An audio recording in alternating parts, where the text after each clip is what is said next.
Hello guys, இந்த வீடியோக்கு போகிறதுக்கு முன்னாடி ஒரு மன்னிப்பை கேட்டுக்கிறேன். அது என்ன அப்படின்னு பார்த்தீங்கன்னா, நேற்று விஜய் சேதுபதி அவர்கள் ஒரு வார்த்தை சொல்லியிருப்பாப்புல. அதை நான் கொஞ்சம் ட்விஸ்ட் பண்ணிட்டேனா, இல்லை அது சரியாக யோசிக்காமல் சொல்லிட்டேனா, இல்லை என்னுடைய காதில் சரியாக விழலையான்லாம் தெரியல. பட் நான் தப்பாக ஒரு வீடியோ பதிவு பண்ணிட்டேன். அதனால் மிகப்பெரிய ஒரு சாரி.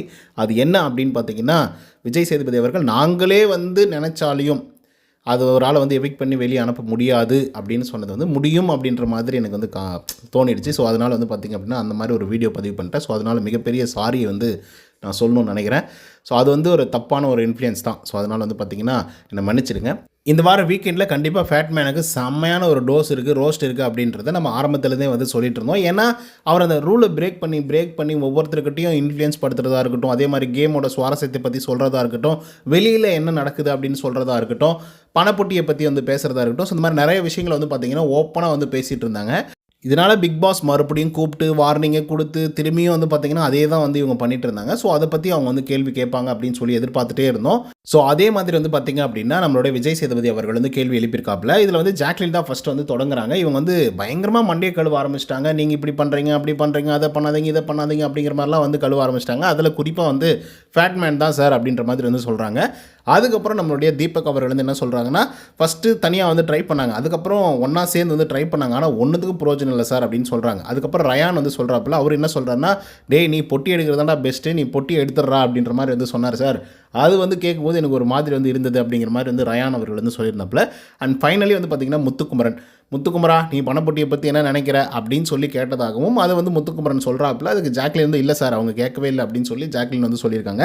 ஸோ இது ஒரு பெரிய டிஸ்கஷனாக மாறுது. அண்ட் விஜேஎஸ் என்ன சொல்கிறார் அப்படின்னா, ஃபேட்மேனை பார்த்து, ஏப்பா கேமோட கோணத்தையும் மாற்றுற மாதிரி இவங்க தான் வின் பண்ணுவாங்க, நீங்கள் பணப்பொட்டி எடுத்துக்கோங்க, நீங்கள் இப்படி விளையாடுங்க அப்படி விளையாடுங்க அப்படின்னு சொல்லி இஷ்டத்துக்கு பேசிகிட்டு இருந்தால் அது என்ன அர்த்தம் அப்படின்னு சொல்லி ஃபேட்மேனை வச்சு பொலன்னு பொழந்திருக்காப்புல. மனுஷன் ஒரு மாதிரி மைக்கெல்லாம் தூக்கி எந்திரிச்சிட்டு போயிடலாமா அப்படிங்கிற மாதிரிலாம் பார்த்திங்கன்னா யோசிக்க ஆரம்பிச்சிட்டார் போல். ஏன்னா அந்த மாதிரி தான் கிரியேட் ஆகிருக்கு அந்த சீனு.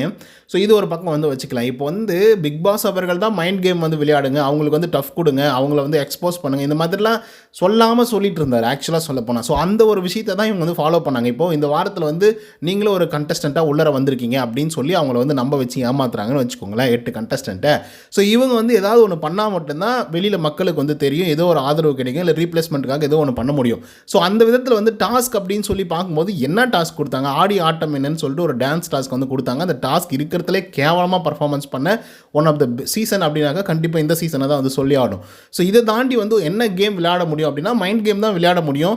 ஸோ அவங்கள அடிச்சுக்கு விட்டுட்டு அந்த மாதிரி நடந்துச்சு இல்லை. இப்போ சௌந்தர்யாவுக்கும் ஜாக்லினுக்கும் ஒரு சண்டை நடந்தது. அதே மாதிரி பார்த்திங்கன்னா வர்ஷினிக்கும் தீபக்கும் ஒரு சண்டை நடந்தது. அதை வச்சு 4 ப்ரோமோ ஓட்டுனீங்களே ஒரு நாள் முழுக்க. ஸோ அந்த மாதிரிலாம் பார்த்திங்கன்னா ஏதோ ஒன்று பண்ணதுனால தான் அது நடக்க போகுது. இன்னொன்று முக்கியமான விஷயம் என்னென்னா, வெளி உலக தகவலை உள்ளர சொல்லாதீங்க அப்படின்னு சொல்லி இவங்களா சிவகுமார் ஒரு டாஸ்க் பண்ணியிருப்பாப்புல. ஒரு டேக்லைன் மாதிரி கொடுத்துட்டு சின்ன சின்ன பிட்டு பேப்பர் மாதிரி ஒவ்வொருத்தருக்கு இதுதான் அந்த என்ன முத்துக்குமரனுக்கு என்ன சொல்லியிருப்பாரு, அறம்னு பேசுகிறப்பா நீ அறத்தோட நடந்துக்கிறியா அப்படின்ற மாதிரிலாம் கொடுத்துருப்பாப்புல.